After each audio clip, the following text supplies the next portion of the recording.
Great. So we have John Popola and Joseph Corey and Leo Sopicki, and we're going to talk about how we nurture individuality and self-expression in film and in life. And Joseph, could you just start by talking about how MPI nurtures artistry in young filmmakers? Sure, I'm happy to do so.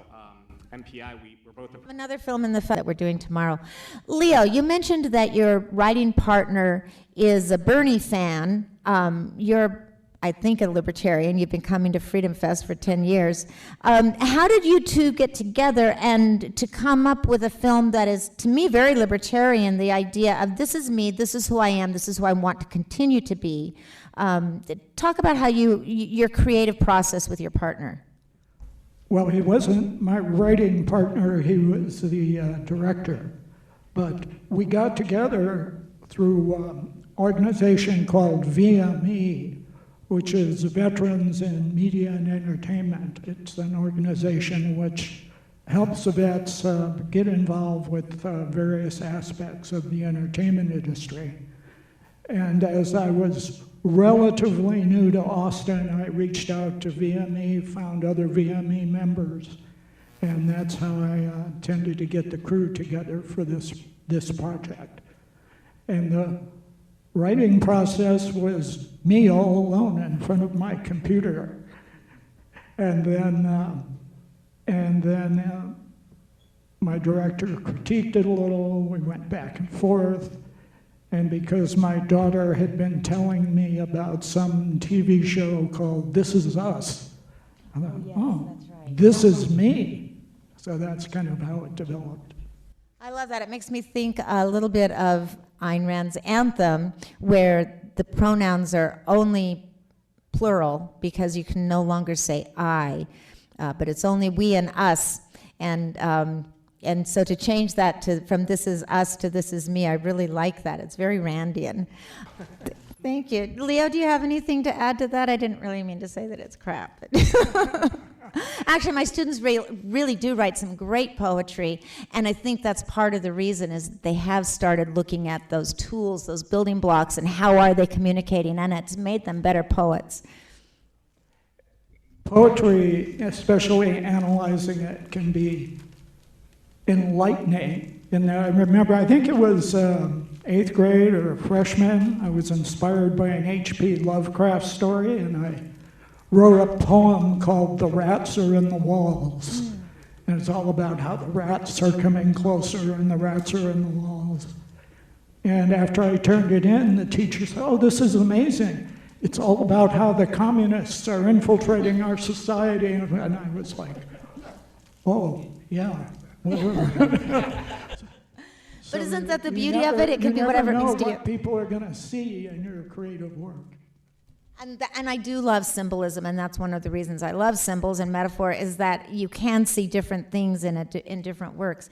We've been joined by the beautiful and talented Jennifer Grossman. To let in. Thank you.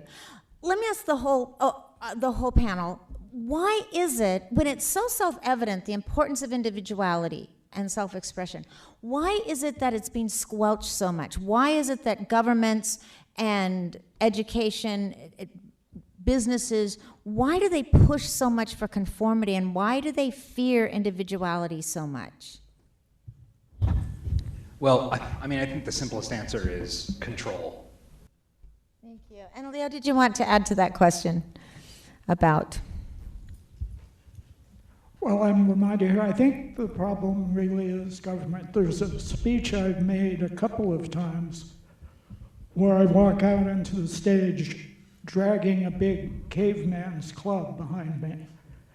And I kind of wait for people to giggle or look back and forth, and I go, oh, this? I hold up the caveman's club and say, this is government. And this is what we've got to be careful with, and we go on from there. So I think individuality and developing it and finding different ways to unleash it is one way to make that giant caveman's club shrink a little. And to respect it in others, and I do see that you know, we don't have to agree with each other to respect each other's views, opinions, and so forth, as long as I love the Free the People slogan, don't hurt people and don't take their stuff. If you, anything that you'd like to say before we wrap up? I'll just say one thing. I think that one of the things that, another theme I got out of The Perfect One, which is, I think Ayn Rand is the perfect exemplar of, and that is that, you know, the individual hero's story, the hero's journey is fundamentally libertarian. It's fundamentally individualistic, and actually, storytelling in general is fundamentally structurally individualistic.